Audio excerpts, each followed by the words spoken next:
Hello, I made it. I got a new microphone. So I just wasted a bunch of time setting it up last minute, not realizing I didn't have things that I thought I had. Hopefully I got my stuff set up. Yeah, there we go. Look, today we're going to do the essential basics of Vedic thought, part 2.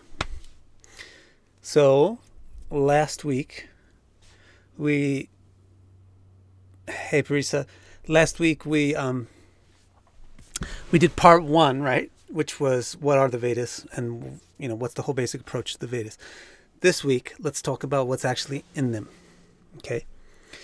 So, the conclusions of the Veda, as I think I mentioned last week, there was a personality named Vyas who condensed the Veda, this huge Veda, into some readable format, some small readable format, called the Vedanta Sutra and then Mahabharata. And in the Mahabharata, in the Gita, he summarizes it even in just 2 verses, where Arjuna asks Krishna these 6 questions about the 6 fundamental topics of the Vedanta. So what I wanted to do today was explain to you these 6 fundamental topics. If you understand these 6 things, then you're going to understand Vedic thinking, Vedic philosophy. You'll understand Vedanta. Not every detail, of course, but you'll get all the fundamental stuff right. Or at least you'll be pointed in the right direction, or have some feelers out for which directions are right, which understandings are right, which understandings are Vedic, which aren't. You know what I mean? Maybe I'll turn up the volume a bit. Hello, hello, hello. All right. So, any questions before we start? Let me see. It's got to be on topic. Questions have got to be on topic, right? Chris wants to know how you receive Vedic knowledge, through which books. It's not just through books, but you have to, because it's not just a book. A Veda is not just a book, but the book is a guide to a practice. So you're going to have to read and then practice. It's not just reading and then understanding. So you'll need also help practicing. When you actually try to put something into practice, then you realize how you don't really clearly understand it so well. And then you're going to need somebody who understands it a little clearly. So you need to find somebody who understands the stuff a lot more clearly than you do, and then do your practice and study of the Vedas under that person or by the guidance of that person. That person's called guru, but I don't like to use the word guru too much because it's so cheap. It's become so cheap.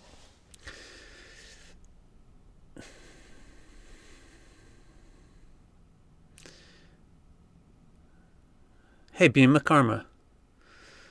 What is the essential principle that makes a tradition or culture Vedic or Dharmic? What do you think it is? The essential principle is that they follow the conclusions of the Veda. That's what the word Vedic means. It's just an adjective for the word Veda, right? So it means of the word Veda. From the Veda, based on the Veda. So it would be any kind of culture or tradition or anything that's either directly described in the Vedas, like the Vedas describe different kinds of musical instruments, like Bhima Karma is an amazing mridanga player. He probably can recognize this, right? This is a wooden dole, but he's a great kol player. I'm sure he's probably a great dole player too. Certain musical instruments are described, certain activities are described, certain rituals are described. Those are obviously Vedic.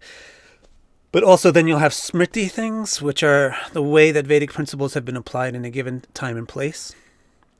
So you'll have applications of the Vedic philosophy to various social situations, but those are changeable over time. They will be applied differently in different ways. So Vedic basically means it's rooted in the Veda. So that's why, for example, if the Puranas say that the zodiac is based on the equinox, then Vedic astrology should use a zodiac based on the equinox, because the Vedas are saying that it's based on the equinox. Maybe the rest of the tradition is saying it's based on a star, but if the Vedas are saying that it's based on an equinox, then it's really not Vedic not to base it on the equinox. Floating wisdom isn't the knowledge of Vedas based on sacred sound. Yeah, but that sounds It's abracadabra sounding to say it like that. What I'm telling you right now is sacred sound. Words are sacred sound. The Vedas are based on words. And so you need to understand language to be able to utilize the Vedas. That's why 4 of the 6 Vedangas are about pronunciation, meter, grammar, and meaning. Chris wants to know how you do research. Like I said last time, your best bet is to study Bhagavad Gita because it's a summary of the whole Vedas in a very short, readable. Bhima says, some say the Vedic only means the Vedas and not the Puranas, Smritis, etc. Study Tattva Sandarbha, and Jiva Goswami, the author, will give you a dozen refutations of that. Because the Vedas themselves declare that to complete their study, one has to study the Puranas. So, for example, in the Atharva Veda, it says to study the Puranas if you're going to study the Vedas. So even if you believe that you should only study the Atharva Veda, the Vedas, like the 4 core Vedas, then the Vedas themselves are telling you have to study the Puranas to understand the meaning of the Vedas. And that's the very meaning of the word Purana. It means complete. So the study of the Vedas is not complete until the Puranas have been studied. Okay, so let's get started now to see what are the fundamental things of Vedic thought. There's going to be 6 topics. The 6 topics are going to be, in Sanskrit, the 6 topics are Brahman, Atma. You probably have heard these words before because these are crucial words for Vedic thinking, right? Brahman. Anybody who's taken a college course on comparative religions or world religions probably heard the term Brahman before. Brahman, Atma, practically everybody knows that word. Karma, boy, everybody knows that one and has a misunderstanding of what it means. Brahman, Atma, Karma, and then some less popular words. Bhuta, Daiva, and Yagya. Got to understand these 6 topics, and then we're going to understand the Vedanta. So what does that mean in English? Consciousness, Brahman. Individuality, Atma. Action, Karma. Matter, stuff like this, tangible stuff, Bhuta. Daiva, which means divinity. And Yagya, which means the effort or the proper goal and the means of achieving the goal. What should be the goal and the means to achieve it. Okay, so these are the 6 topics. Let's start with Brahman. That's the first one. So Arjuna asked Krishna, what's Brahman? And Krishna said, Aksharam, Brahman, Paramam. That's his answer. That's the nice thing about these verses is they're very short. So first, let's just try to understand what the word Brahman means. Brahman is the most important concept in Vedic thinking. That's why it's the first of the 6 topics. So just the very etymology of the word Brahman is very important. You've heard this probably before in Brahma, the god with 4 heads. It's based on the same root. Like of the 4 castes or varnas, there's the Brahmana. It's based on the same thing. So this is a very commonly used root in Sanskrit. The root is bra, which means bra. The root is bra, which means to comprehend. To comprehend. So the Vedas are actually called Brahmana. Like the Taittiriya Brahmana is the source of the Nakshatra Sutra. A Brahmana, the caste, is one who has a lot of knowledge, who comprehends things. Brahma, the god, is the source of the Veda and the comprehender of things. He's the creator of things. He comprehends the universe more fully than anybody else. It's called Brahma. The basic word Brahm means not Brahm, but Brahm. Brahm means confusion. Brahm means comprehension. So Brahma means the ability to comprehend things. That's the most important fundamental concept in Vedic thinking, is that there's something that allows comprehension. And that thing is named Brahman, the comprehender. The common word today in English is consciousness. You hear this all the time. Consciousness, consciousness, consciousness. I think probably the Hare Krishnas were the first ones to popularize the term with the term Krishna consciousness. And then it became like just consciousness is like such a popular hip word these days.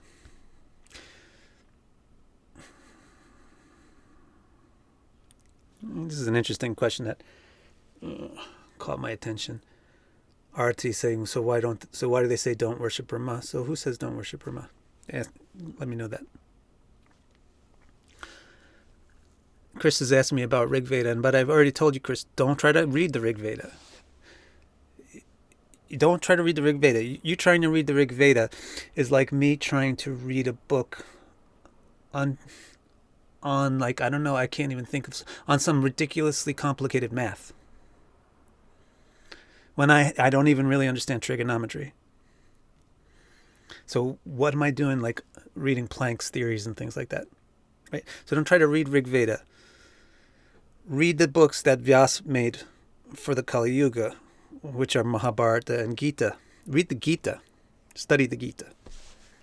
After studying the Gita, then you can study the Puranas carefully, especially Bhagavad Purana, and then you can understand Rig Veda. So there's a story of Brigu, Arti says, going to see Brahma, Vishnu, and Shiva. So he wanted to find out of these three gods. And this is diversion, but what the heck? It's a Q&A, right? We can do all this stuff.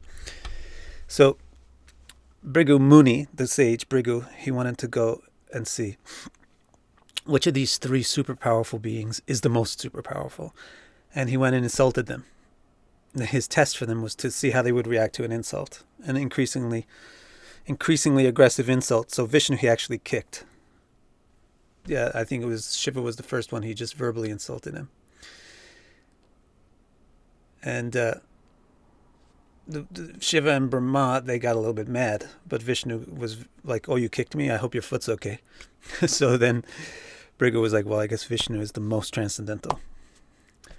But this is a story, of course, that you'll only hear in Vishnu-based Sattvic Puranas because they're promoting Vishnu. Anyway, it's fine to worship Brahma. Everybody should worship Brahma. It's just that the worship of Brahma is not very popular because Saraswati actually cursed him not to be worshipped.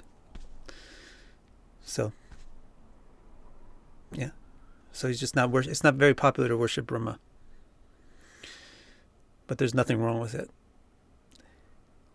But anyway, the best way to worship Brahma is by studying knowledge, because that's and also by procreating. The best way to worship Brahma is by having children, because that's one of his main missions, and studying the Vedas, because that's his second mission.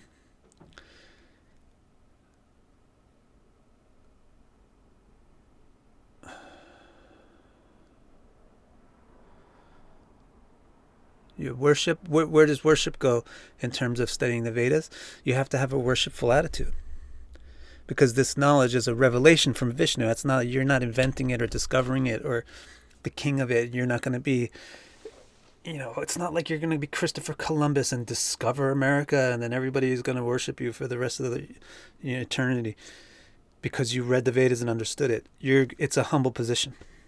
You're receiving a blessing. You're receiving a gift from Vishnu about how to perceive the universe in a prosperous manner.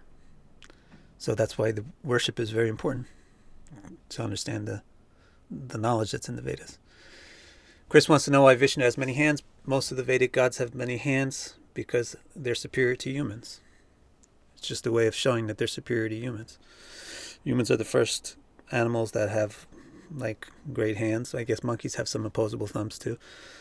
But part of the hallmark of being a human is to have really good skill with your hands. And gods have better skill than humans. So they have 4, 8, 6, whatever. Brahma has 4 heads because he's just more aware than we are. All right, let's see. Who's a real Brahmana? Obviously, the meaning of the word Brahma is to comprehend, right? So who's a real Brahmana? The person who knows a lot of things. About what? Accurate knowledge about the Vedas. Right? So a real Brahmana is a person that actually knows the Vedas. Not a person who was just born in such and such a family from Jagannath Puri or wherever it is. Is it true that we were all originally Brahma? It is said. That is what is said. What is said is that the soul's first incarnation is as Brahma. And then if they feel like they remain interested in the matter, they move more deeply into it. Okay, but I want to get back on track. I want to explain to you these 6 philosophical things. The 6 philosophical things. So the first most important philosophical topic is Brahman. Brahman means the ability to comprehend. Now, the ability to comprehend is consciousness. Consciousness is the Akshara Parama. Parama means the supreme thing. So the Vedic concept is that consciousness is the supreme thing. And this is something that we have to get into our heads because it's different than the outlook that we get by attending public school or whatever, just watching what's on TV or reading what's in regular books and newspapers. The outlook that we just get by growing up in the modern world is that the universe is actually a big, empty, dark place. And consciousness is something that very amazingly popped up somewhere in that big, empty, dark space. Vedic concept.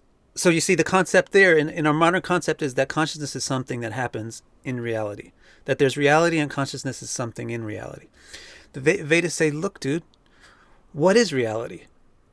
Reality means something that you can perceive is real. Reality means you can verify that, you can experience it, right? It's real means you can touch it, you can feel it, you can taste it. It's real. You can experience it. There's no such thing as reality unless there's an experiencer. Because the definition of reality is that it can be experienced. So the Vedas says consciousness is not a product of matter. Matter is a product of consciousness. So consciousness is not something that just came out in the universe, a big, empty, cold, unconscious universe. This big, empty, cold, unconscious universe popped out from consciousness. You see? So it says that Brahman, or consciousness, is Parama. It's the supreme thing. It's the art and Akshara. Akshara means doesn't decay, doesn't disappear. So it's the fundamental basis of all of reality, all of existence is consciousness. Now, if you understand that only, then this live session was totally worth it. Because if you understand that only, then the door is open for you to finally understand what eternal means, what God means, how can these things really exist, what a soul is, how can I really not die. You just by getting that into your head, that consciousness is actually the basis of reality and not some phenomenon in reality, then your whole door to understanding Vedic things, not just understanding them, but experiencing them, is open. So do you have any questions about what Brahman is and why it's the supreme thing? Do you have any questions about this concept that consciousness, which is you are consciousness, are you not? That's the fundamental thing that you are, is the being who experiences. You are the experiencer. What you experience is different. And how you experience it is different. One day you experience it as a 5-year-old child. Another day you experience it as a 35-year-old man. Another day you experience it as an 80-year-old woman. What you experience, how you experience it, that always changes. But you, the experiencer, are the akshara, the unfading fundamental basis of everything to be experienced. You're the substrate of reality. Matishka. All right, any questions about it?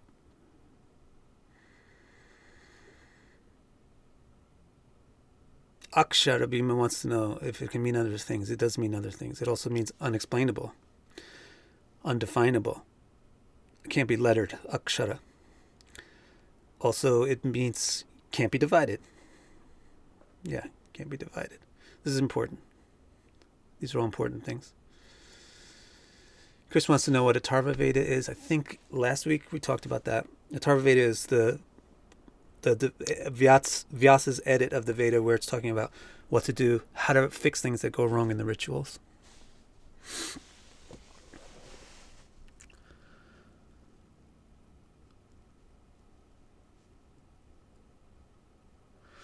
Yeah, this is an interesting question, right? Maria says, "I know I'm a soul, but I'm so unhappy, and I don't know why." So, but this is the beginning of self-realization. That's why the Vedanta Sutra starts by saying "atato." It means now that you're actually awake to the fact that you could be so much more than what you are, now you should read these things. So, although it's really not pleasant to feel that way, it's actually the impetus which makes us go towards great things, to feel that way. Chris wants to know if I can explain Paramatma. I'll explain that after I explain Atma. That's the next topic. Navagrahas are not part of the Vedanta, although the Navagrahas have a role to play in karma. So when we get to talk about the third topic, karma, I can mention about what planets are doing there. Okay? All right, so let's go on now. Brahman is the fundamental basis of reality. And what is that fundamental basis of reality? It's you, the real you, consciousness. But now when I say it's you, that's a little bit interesting because why is it you, not me? So it's not just you, but it's Brahman, which means the conscious, the potential consciousness, the ability to experience things. That's what Brahman is, the ability to experience things. But it's not a specific observer. Brahman is just the ability to experience things. The second most important Vedantic concept is the thing called Atma. Atma means specific, special. That's what the word Atma means. People say it means soul and blah, blah. That's a connotation of it. The denotation of the word Atma is specifiable, identifiable, unique. So, the way Krishna defines what Atma is he says, so first he says Brahman is Aksharam Brahman Paraman, and then he says Swabhava Adhyatmika. So he says Atma is a Swabhava of Brahman. Brahman is consciousness, and Atma is consciousness with something called Swabhav. So what's Swabhav? Bhava means existence. It's just based on this very basic verb bhu, which means to exist. Bhava is existence. So what's Swabhava? Swa means your own. In Japanese, we've got this word jibun. Jibun means my own, your own, anybody's own thing. So Swa is just like jibun. Your own thing. My own thing. One's own. So one's own bhav, one's own existence is Swabhav. That's what Atma is. It's the Brahman Swabhav. So Brahman is just the ability for consciousness. But Atma is an actual entity who's conscious. So it's an individual, identifiable entity perceiving reality from a certain point of view. That's what Atma is.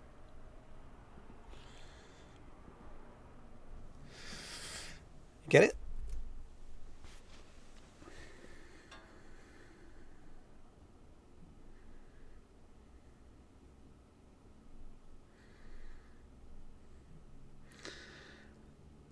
So can Atma die? Arti asks. Because Atma is Brahman. Brahman is Akshara. Right? Atma is Brahman Swabhava. It is Brahman Swabhava. So Brahman doesn't do anything or see anything. It's just the ability for doing and seeing. Atma is Brahman doing something, seeing something. So Atma is undecayable. That's why every Upanishad, including Gita, is going to tell you Najayate Mriyate Va Kadachin, right? That it's never created, never destroyed. Natevaham Jatunasham. You can't, it always existed. Okay? So it doesn't die. It's the you. It's I. It's the I. That's the pure I. That pronoun I. It's pure I. It's not I am this, I am that. That's a hankar. But the Atma is the pure I, which can become I am a 5-year-old girl, I am an 8-year-old boy. That association of the I to something specific is done through this entity called ahankar. So Bhima says, so Atma is consciousness taking a perspective? Yes, except watch out for the word taking, because it makes it seem like there's some kind of sequence involved. So just remember that there's no sequence involved here. We're talking about things which are akshara, which have no beginning or end. So it's not like first there's Brahman and then there's an Atma. The Atma eternally is Brahman, an active Brahman. Okay? So it's not like Atma's created at any point. The Atma, so Atma means a specific individual perceiving consciousness in a certain way. Somebody asked earlier about Paramatma. Param means supreme. So the first Atma, like first, but not sequentially first, like what do they call it? Ontologically first, the relationshipally first, is this being called the primary. Let's use the word primary instead of first. The primary perceiver of reality is called Paramatma. And then that's what the Vedas are. The Vedas are the explanation of how the primary perceiver of reality perceives it. The secondary, the subsidiary perceivers of reality are you and me and everybody else. We are perfectly allowed to have our own independent perception of reality, but it's not going to be harmonious with the whole concert that's going on.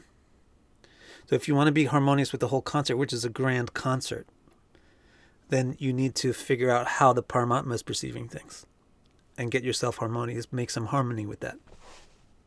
And that's what the Vedas are trying to help you do. Floating Wisdom says, isn't the sun referred to as Atma? That's right. The sun is referred to as Atma because it's the source of light. Light lets you see things. So light signifies consciousness. And the Atma is the individual expressing consciousness. Natasha says, how come you don't deal with outer planets? Totally off topic. We'll cover that in a different Q&A. Does pure I have personal tastes and preferences? Actually, no. But again, don't think that it's a sequential thing. The pure I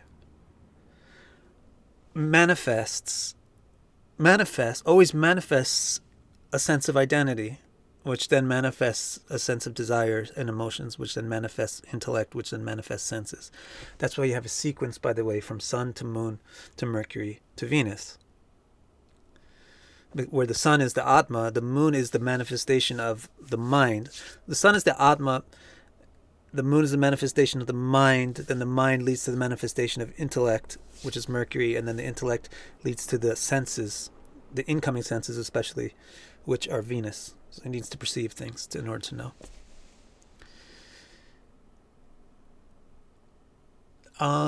This is a good question. Is it possible to manifest 100% Atma in common life? 100% Atma in common life. I don't know what 100% Atma means. You're always manifesting 100% Atma, but it's extended through your tools. Like, I'm manifesting 100% Atma right now, but how much of it is coming out through the tools that I have, which is this body and mind and intellect? Some small percent, because I've been involved in unhealthy karmas. We'll see what karma is in a minute. So that's limiting my ability. So it's not, I guess then the answer is no, it's not really, you're not really able to manifest the full potential of the Atma while you are within the realm of karma. So this is why you need to have moksha to be able to fully manifest the Atma. I like these questions, and we might keep going on. Does Atma have any qualities different from Brahman? Brahman has no qualities. It's nirgun. So Brahman has no qualities. It's just the potential substrate of consciousness. Atma is the entity who is conscious. Okay? So actually Atma has qualities. It's sagun. But Brahman has no qualities, nirgun. Or if you want to say Brahman lacks any quality, so it has no individuality or specificity to it. Why does Atma get overshadowed by ego? It doesn't get overshadowed by ego. It uses ego. It manifests ego. But then it gets wrapped up in it because of the way momentum works. That's what karma is actually all about. That's what, it's just momentum. You get into something and you get deeper and deeper and deeper into it, and you forget how you got in. But it's not that Atma is overshadowed by ego. Atma is always using ego as a tool. But then the tool develops its own momentum, like your computers. So it's like, say if I started some program running right now, because I want something. I'm using the computer. The computer's not overshadowing me. I'm using the computer. So I start some program running, but then I want to switch to make it do something else. But the program has its own momentum. I'm going to have to wait for it to finish before it, right? Or let's say you got a big hammer and you swing it at something, and then halfway down you realize that, oh shit, I don't want to break this thing. So, you're in a bit of a bind because that hammer that you started swinging has its momentum now. So that's why you have your free will. You use your free will to move the hammer, but then it feels like your free will is overshadowed by the very act of using your free will. So the Atma manifests ego, but then sometimes that ego moves in a direction and the Atma thinks, I'd rather move in another direction, but then it feels impeded by the ego because it's going to have to wait for the momentum.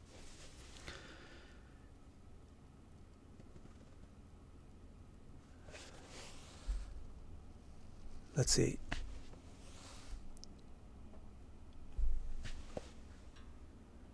Why does Atma manifest itself? Is there any purpose? What do you think? Think about it. Why does the Atma manifest itself? What do you think? I mean, Brahman is consciousness, right? Is there any good to consciousness if it doesn't have anything to be conscious of? There's no good to it. Is there any good to consciousness if there's nobody to be conscious and nothing to be conscious of? It's actually meaningless. So that's why Atma is an eternal reality of Brahman. Brahman is eternally Atma. It's never not going to be Atma. Consciousness manifests as experiencers and experienced because that's what consciousness is. In order to be conscious, it manifests as experiencers and experienced. Jivatma is no different. Jiva is just a synonym. Jiva just means a living thing. So it doesn't actually have to refer to Atma, the Brahman. But basically it's a synonym for Atma. Atma, Venus, and so I think Atma, Venus, and Scorpio, what's the best way to overcome it? Why would you want to overcome it? Don't think like that. Think about what's beautiful about it.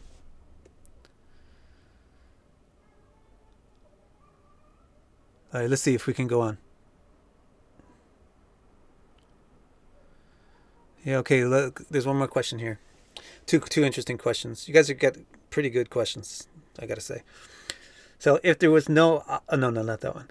Arti Ramchandran, how does a thing come from something that is not a thing? Perfect. Good question. So Brahman is clearly not a thing, and Atma kind of confuses me. It isn't a thing, but it has the qualities like a thing. It is a thing. But it doesn't come from Brahman. Atma eternally exists. Atma is an eternal principle. It doesn't come from anything else. It doesn't come from Brahman. The only people who say that Atma comes from Brahman are the Adwaita Vedantists, who are a minority Vedantist. Okay, a minority school of thought in the Vedanta discipline is Adwaita, which, although a minority, is kind of popular in the West outside of India. So the Adwaita Vedantist philosophy is actually the original reality is Brahman. This Atma thing is Brahman getting confused or mistaken and trying to manifest itself in some individualistic manner. So the cure to all our problems is to destroy the Atma and become Brahman again. So that's the kind of person who you need to ask your question. How can a thing come from nothing? Or the Buddhist is basically the same theory. The Buddhist is that there's, or a modern scientist, there's actually the original stuff is zero. There's just nothing, and then stuff comes out of it. So that's the kind of person you need to ask that question to. The prime mainstream Vedic school of thought is this thing called Atma, Paramatma, and Brahman. They are not things which are created. They are the basis for everything which is created. That's the first thing I explained. Reality is the thing that you can experience. So it means that there has to be an experiencer.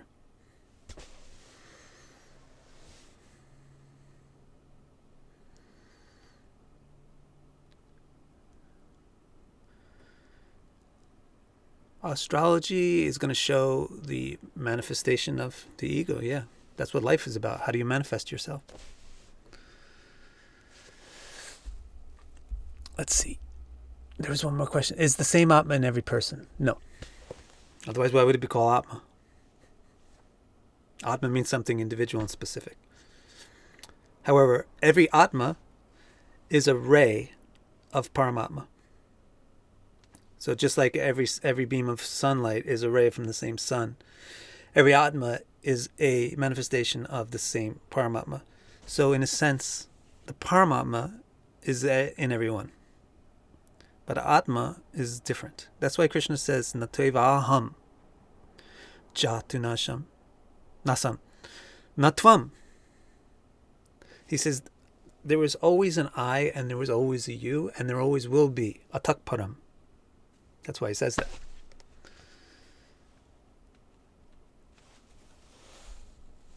Can you reach Brahman and also fall? Nope. You can't. You can't even reach Brahman. Brahman is not something to be reached. Brahman is the substrate of existence. However, there is a thing called Brahmasayuj Mukti, which is where the individuality of the Atma will be ignored by the Atma. So the Atma can learn to ignore its individuality and only not experience anything, really. Just experience something completely indescribable. It's just existence itself. So it is possible to lose your reference point as an individual. But it's not possible to destroy Atma, and then certainly it's not possible to come out of Brahman, because there's nobody to come out of Brahman. Brahman doesn't have any actor or identity or anything in it. Okay.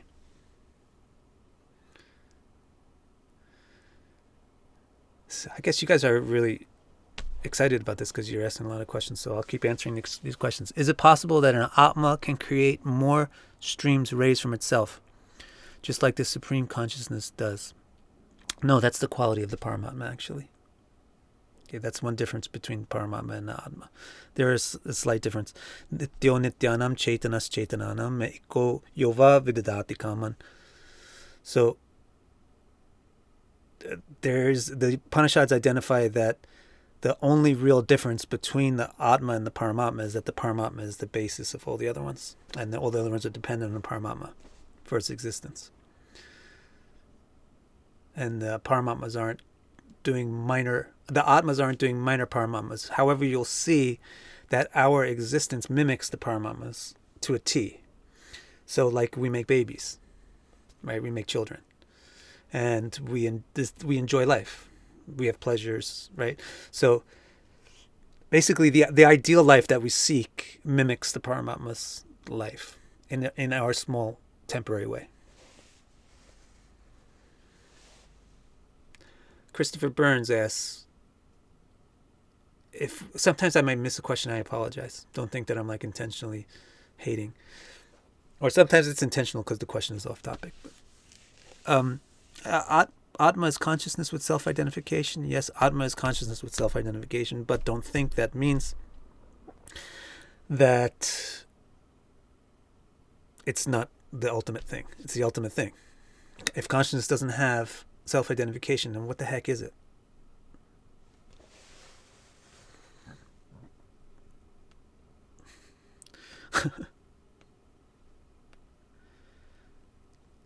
All right.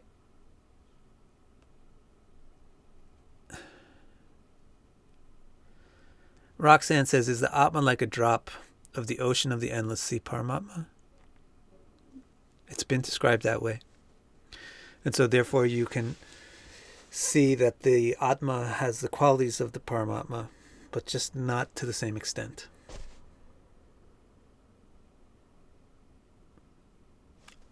Natasha, now I understand.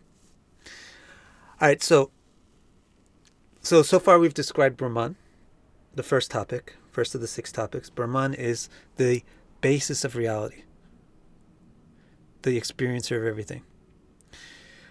Then Atma is Brahman is the basis of reality, which is the capacity to experience. Atma is the experiencer, an individual experiencer. Then the next interesting topic is karma.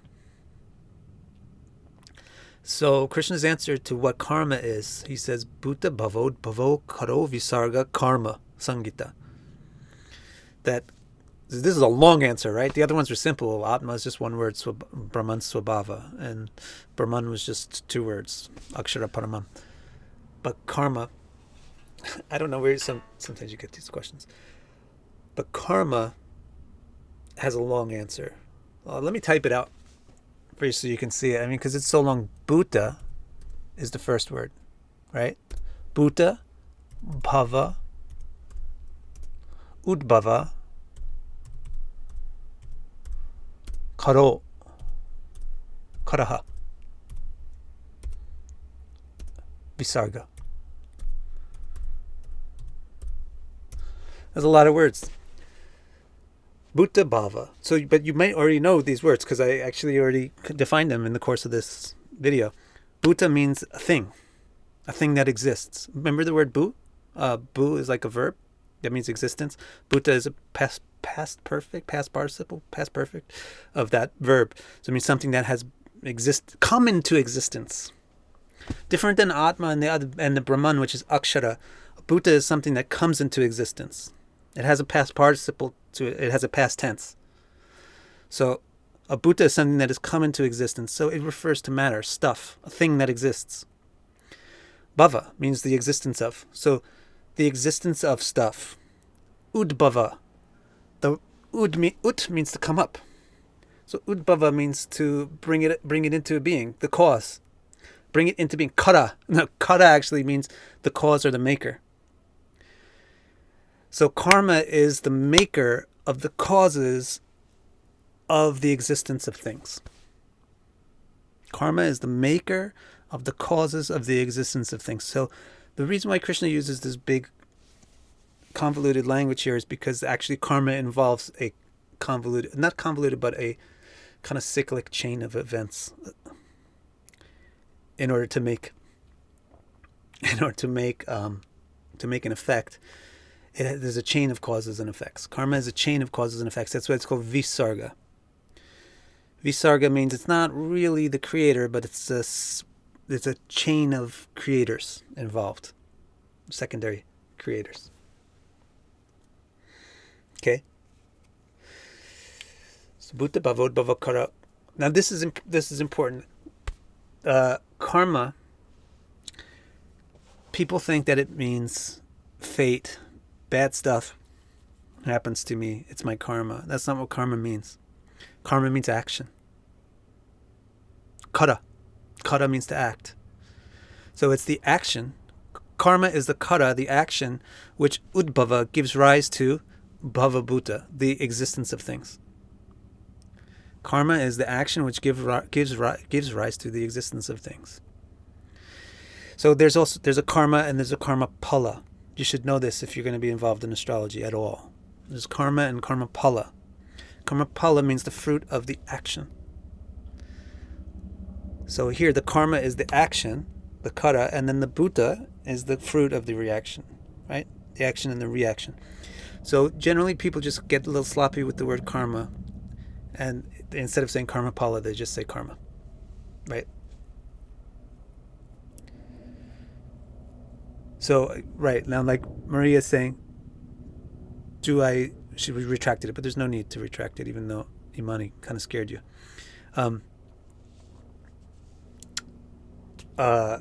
You do create karma. You see, the Brahman is the Atma, and then the Atma has a Shakti.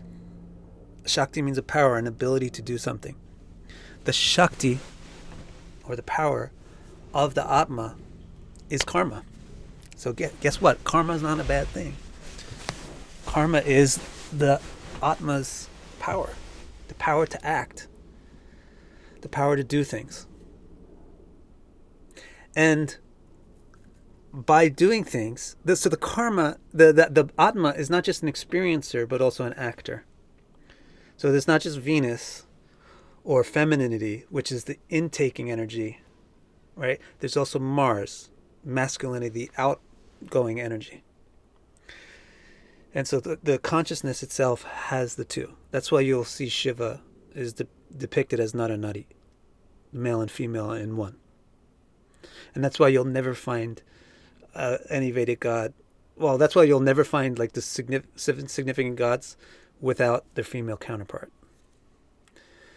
Because the consciousness always does these two things, an intake and an out and an expression, in and out. And that's why the world is based on male and female. The polarities of in and out. So consciousness perceives things, but it also exerts itself. And that exertion is called karma. And what do you do by exerting yourself? You're able to create things. That's what that long Sanskrit sentence means. Bhava bhutod bhava. I mean, karo bhutod bhava. No, I got it wrong. Bhuta bhavod bhava karo. Bhuta bhavod bhava karo. The ability to create things. So consciousness has an ability to create bhuta. Remember what I said in the beginning? That we think that there's this big empty universe and consciousness, we're something in it. But the Vedas are saying, no, guess what? This whole big empty universe is inside the consciousness of Paramatma. It's inside consciousness. That reality is something that's experienced. So it happens inside an experiencer. The experiencer is the foundation for it, not a little phenomenon in it. So how does this reality come up? Through karma. Karma is the manifestation that the Atma can create.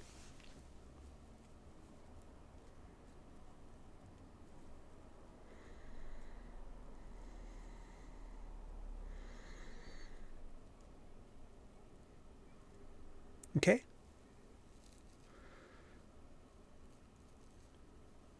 Well, thank you, Bhima. I didn't notice that question, but you answered it. Sorry, Imani, I think you just said it's bullshit, and then she retracted her question, and I thought she got a little scared. No problem. I scare people all the time. Is karma a law in the physical world? Shivani asks. Yeah. So what happens is karma, it's called a visarga. The Atma doesn't... So this might be also why... I forget who asked the question. This might be why you may have heard like the Atma doesn't create karma. Because it's not direct. The path... I can create things. Like I created a body. But it's not direct. There's a whole chain of effects and causes between the actual consciousness and then the body that gets manifested. And let's say if I write a song or something or create a video on YouTube. There's a whole series of chain of events. I don't directly do it. I have to do it through a whole bunch of middlemen. That's why Krishna uses this loopy language. And that's why it becomes a law, like it becomes a physics thing in the material world. That once something is set in motion, it produces this other effect, and then that produces that effect, and then that produces that. And you can trace it, and you can map it, and you can predict it by studying the way things work. So that's why reality is predictable. And predictions. That's why you can predict things. Because you just observe the momentum. That's why it has momentum, as I was explaining before. You observe the direction of thing, and you know its momentum and where it's going to land up. Because you know how causes lead to effects. So, for example, the Atma will just influence the Hankar, the ego. The ego will influence the mind, the feelings and desires. That's going to influence the intellect to make different plans. That's going to influence the senses to learn things and act in different ways. The senses are going to influence things like primary tools, like maybe a computer or a video camera or something. And then those are going to influence other things that are like magnets and things. And those are going to influence other things that are going to change things on the low level of what reality really is, this kind of energy thing, and that's going to make a product that affects people. Okay, so let's see.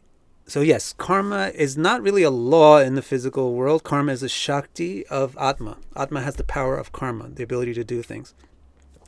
But the chain of cause and effect that karma employs is part of the laws of how physical world operates. Does the nakshatra have association to the Vedas? Yeah, the nakshatras are described directly in the Vedas. So are the zodiac signs. But yeah, so are the zodiac signs, honestly. But in the Vedic thing, you hear a lot more about nakshatras, how to use nakshatras.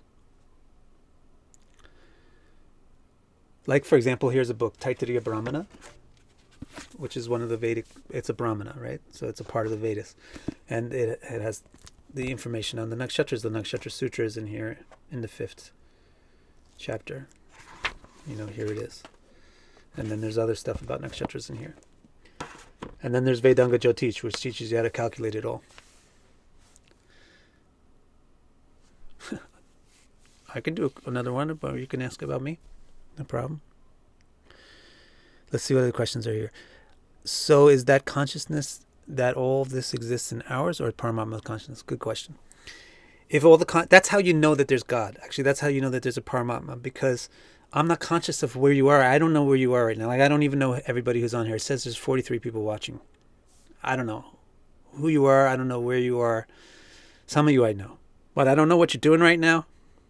Right? I don't see what you see. But you see it, so it does exist. Right?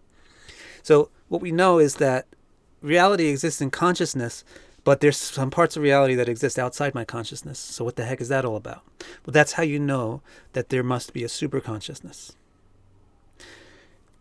That's one of the ways that you know that there must be a super consciousness. The other way you know that there must be a super consciousness is because I can interact with you. You're a conscious being and I'm a conscious being, and you have your reality and I have my reality, but we can interact. So there must be some common ground between our two consciousnesses that allow them to connect. So actually, the consciousness is, the reality is what Paramatma experiences. The Atmas participate in it. And we can participate in it however we want, because we're Atma, because we're divine, because we can do whatever we want. But the most advantageous way to participate in it is harmoniously. And the Vedas are trying to show what that means. A lot of people are really waiting for some astrology tips on how to read charts, but that's not what today's Q&A is about.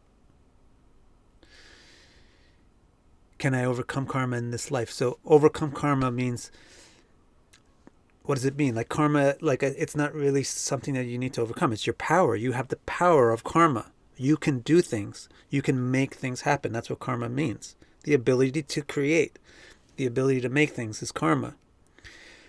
Now, when you feel like, shit, I need to overcome my karma, it's because you've created things that you don't like anymore. Or you made mistakes in creating things which have set things in motion in a way that now you are not happy with. So can you overcome that? Certainly. Because you were the one who created it in the first place. How do you overcome it? Just think about it. What is it that I'm not liking right now? What can I do that would resolve that? And it's not going to resolve like this, because it has momentum. Can you stop a freight train in 20 feet? No. So can you stop, uncountable lifetimes worth of karma in one birth? No, you can't actually. Probably not. But you can start. You got to slow the train down. And as you slow it down, life gets easier. You get more ability to say, look, I really don't want to go in that direction. And now I have a little bit of ability to change my direction a little bit, because the momentum isn't as intense.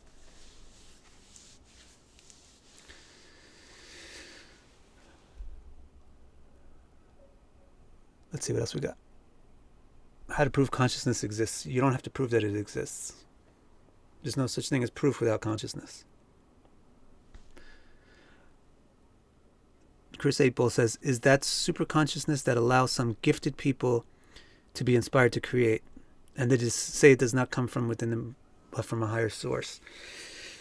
Maybe it can be that way. That's called a Shaktivesh avatar. Sometimes, but it's rare. Maybe it's rare. Maybe it's not so rare. I don't know. But sometimes the Paramatma wants something to happen, or needs something to happen. Paramatma actually is said to not have any wants or needs, right? But not have any wants. But Paramatma is trying to help everybody get what they want. So sometimes he needs something to happen in order for that to happen. So sometimes he might say, I'm going to let this person do this because it's going to make this happen, and that's advantageous to what has to happen. So that's called Shakti Avesh, where the Paramatma puts his own Shakti into you, and then you act. So that can be the case. But more often what happens is that inspiration just comes out of subconscious samskaras, where you've mastered things in previous lives, and then the memory of that comes through in some like uncanny abilities in this lifetime.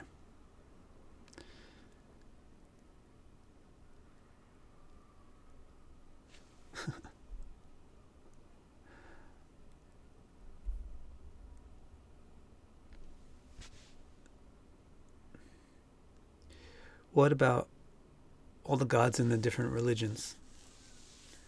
So that's fine. People just have different names, but they're basically the same. And once you understand, the thing is, once you understand the Vedas, you can understand any religion. And you can understand any god, and you can actually see the importance and value in any religion. Because that's the specialty of the Vedas, is really it's like I said in last week's live session, it's so pluralistic that it incorporates so many points of view. Let's see what else we got here. So when a body dies and Atma leaves this physical dimension, how can the Atma be bound by the previous lifetime's karma? So when a body dies and the Atma leaves this physical dimension, the Atma doesn't leave a physical dimension. The Atma leaves a physical body, right? But it's not the only thing that leaves a physical body. The thing what happens is death is that prana unbinds from the body. That's why that's why you stop breathing. So at death, the prana unbinds. What happens when the prana unbinds? The prana is a link between mind and body. So when prana unbinds from the body, then the mind drifts from the body. So what leaves a body at death is not the Atma alone. Now people are giving me donations. Thank you. Now, the Atma leaves the body with some appendages. It leaves the body with its ahankar, and with its mind, and with its intellect. All the subtle, non-physical parts of a body remain with the Atma. They actually carry, Krishna says in Gita, that they carry the Atma like the wind carries the scent of a rose. So the mind, the desires, the mind, which is the basis of all, the holder of the desires, the vehicle of desires, carries Atma to another place based on what it desires, based on a compromise between what it desires and the momentum that it has because of what it's previously done. So, right. So when a body dies, then the mind and body leave the mind, and the mind leaves the body, and that's why it's bound to the karmas that it's been doing. Okay?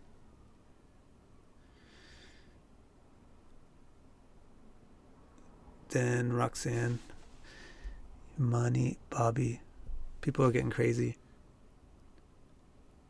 It's cool. Everybody chill out.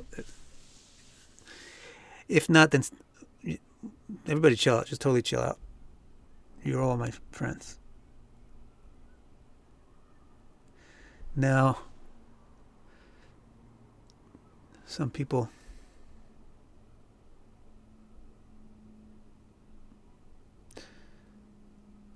have linked Jesus to Venus. That's interesting. Some people don't believe in Jyotish, specifically sciences, who are always doing. So some people don't believe in Jyotish, but that's because most of the people who practice Jyotish are crazy. and unscientific in their approach. So, of course, the scientific people are going to say this is a bunch of crap. Right? But if somebody who's rational can show that astrology is rational, then rational people will start to believe it. Don't blame the rational people for not believing in astrology. Blame the freaking irrational people saying irrational things in astrology and everybody just accepting it. You got to be rational if you want to be respected by rational people. Right? So that's why I wrote a book called The Beautifully Rational Philosophy of Astrology. But, so in other words, astrology can be rationally explained and demonstrated. But it's just not being done that way, and that's why people don't respect it. Can the Atma just leave the material world? Yes. But then yes, that's called moksha. Thank you, Mani. Oh my God, people, he's not a stripper. Let's see. The info he's sharing is getting more attractive. Thank you so much.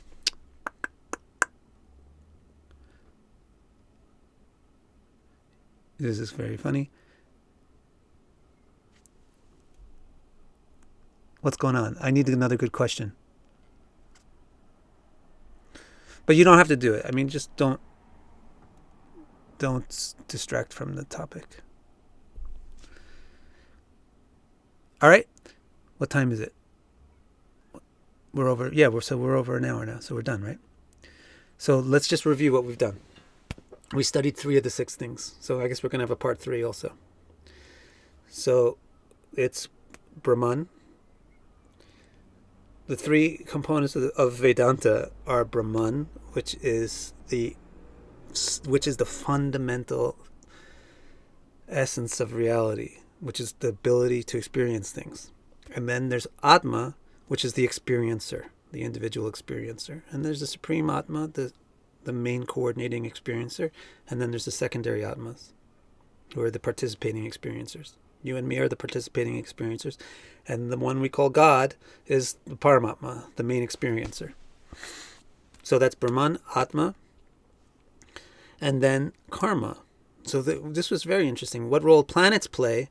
They're part of the universe moving into shapes and that facilitate the karmas. And so it's really just by looking at planets that you get information from the universe. The planets are like a clock face designed to tell you what time it is in terms of karma. What's gonna be happening now.